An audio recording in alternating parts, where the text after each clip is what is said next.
The word Africa conjures up different images for different people. For some, it is the wildlife. For others, it is one of deserts, drought, and dry, infertile lands. Yet more see the Africa of deprivation, disease, slums, and famine. Indeed, all of these images would be correct, valid, and accurate. Africa is a continent of many extremes. The freedom and opportunities, good health, and education brought to mankind passed by the young of Africa. Yona is 23 years old and is a successful graduate working in banking in the city. He is able to support his family and comes home a couple of times a year to visit them. Yona is an example of what can be achieved with access to good health care and education, something we in the West take for granted.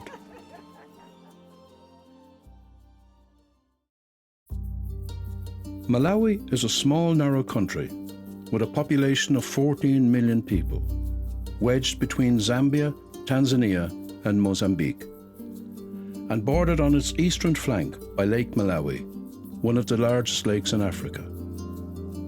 At the southern end of this lake is where our story begins. It is the story of the difference one committed person has made to so many lives. This is Cape Maclear and the village of Chembe.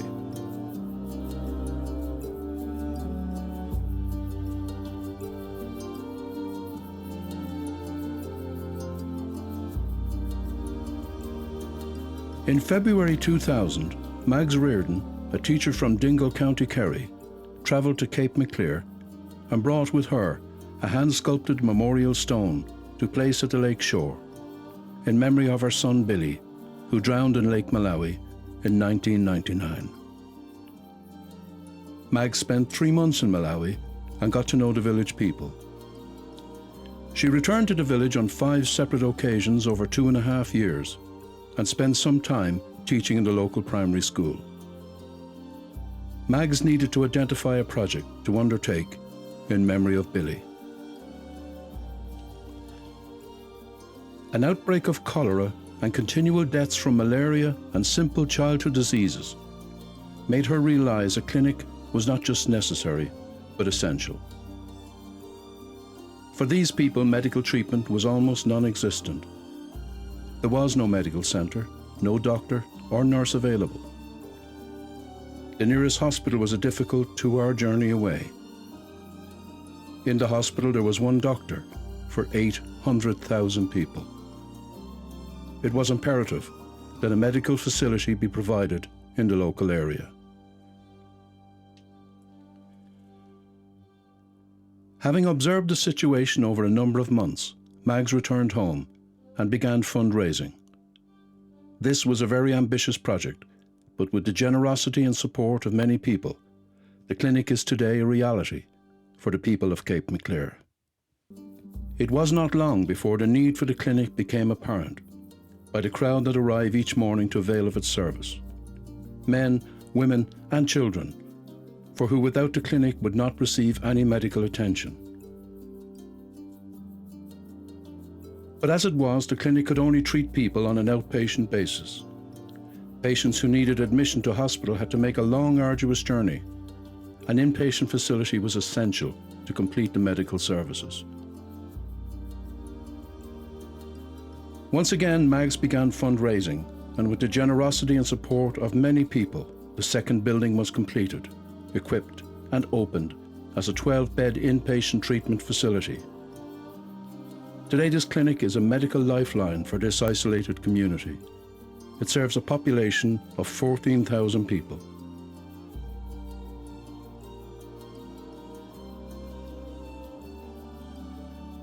The clinic has volunteer doctors and nurses. It has basic facilities and a well-stocked dispensary, helping people that would never otherwise be able to avail of modern medical treatment. The type of treatment that we in the West take for granted. Mortality rates in the village have reduced dramatically, especially among babies and young children. And for the first time, the sick and the old are receiving medical attention for their chronic health problems. an under-5s feeding program, mosquito net distribution, a sponsored education program, and home nursing visits are all part of this very comprehensive project funded and run solely by the Trust. Of course, none of this can happen without the help and dedication of volunteers who put their lives on hold for at least 4 months. Today, the Trust plays a very significant part in this community. With more than 30 local people working on a full-time basis, it is now the second largest employer in an area where unemployment runs at more than 80%. Training of local staff is ongoing. Patient care attending, computer training, physiotherapy assistance, and laboratory testing courses are among the educational courses being taken by local workers. Cape Maclear is a remote and challenging environment, and the maintenance of the 2 clinics is a constant draw on its resources. Upkeep and repairs of the buildings and equipment are ongoing. Like any clinic in the world, electricity, water, phones, transportation, wages, etc. all have to be paid for. Drugs are expensive but have to be stocked no matter what, if we are to maintain the level of service to the local community, who now depend on the clinic for life-saving health care. Maintenance of a volunteer centre to provide accommodation and some of the comforts of home is another demand on scarce resources. There is a 24-hour emergency service. Ambulances are available for transport to another facility if the clinic cannot provide the necessary treatment. The provision of this service is also dependent on the generosity of the supporters of the Trust. Hanging over Malawi, as in most parts of Africa, is the crisis of HIV/AIDS. This disease robs children of their parents, creating a generation of orphans, thus putting enormous pressure on young and old alike. The village of Chembe is no different. Before the establishment of the clinic, there was no treatment for HIV/AIDS patients. It is no respecter of age. Young and old have been struck down. Today, the clinic provides counselling, testing, and treatment of these patients. They can receive professional nursing care in their own community. The presence of the clinic gives hope where there was none. And for those for whom it is too late, it offers dignity in their final days. The plight of victims of HIV/AIDS was so desperate that even the most basic help will bring solace and hope. The clinic continues to expand, and a separate fit-for-purpose building is now urgently required to cater for the increasing number of patients attending each month.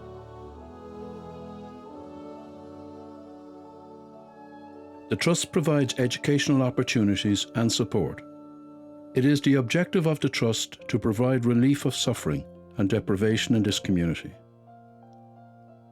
This project cannot survive or continue to make a difference to so many people without your help and support.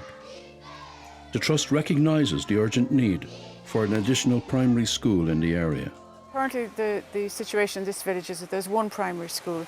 There are more than 2,000 children in the primary school. The number of teachers seems to vary. It varies anything from sort of 16 to 22, depending on the day you ask or the time of the day even that you go there.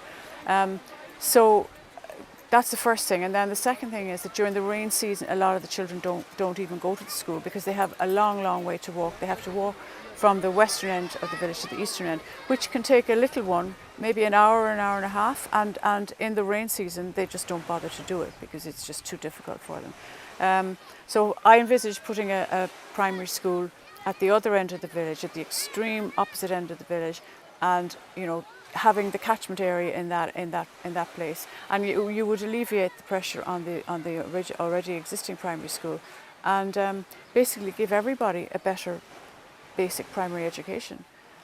It's obvious that any school that has more than 2,000 kids and 16 teachers is not going to work. The ratio of pupil to teacher is anything from 250 to 350 children per class.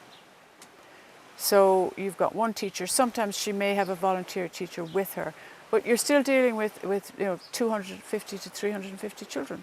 And in many cases, they don't have books, they don't have desks, they're all sitting on the floor desperate for education, desperate for knowledge, and it's just not possible to teach in those circumstances. We already have land allocated to us. We have people who are willing to come out and build it. So really all we're looking for is the euro to be able to go ahead and do it. The clinic has to be the first project, because if people aren't well, obviously they can't go to school. But now I think the time is right, if we can find a donor, to put up a primary school, a second primary school in the village. Fundraising is one of the biggest headaches, obviously, for me personally and for the Trust.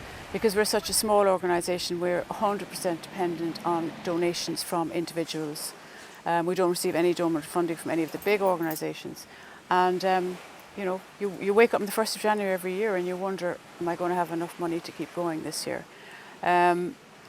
Obviously the result of not having enough money would be that the clinic would have to close, and that would be an absolute disaster in this area. You know, you have 15,000 people with no access to medical care if something happens to our clinic.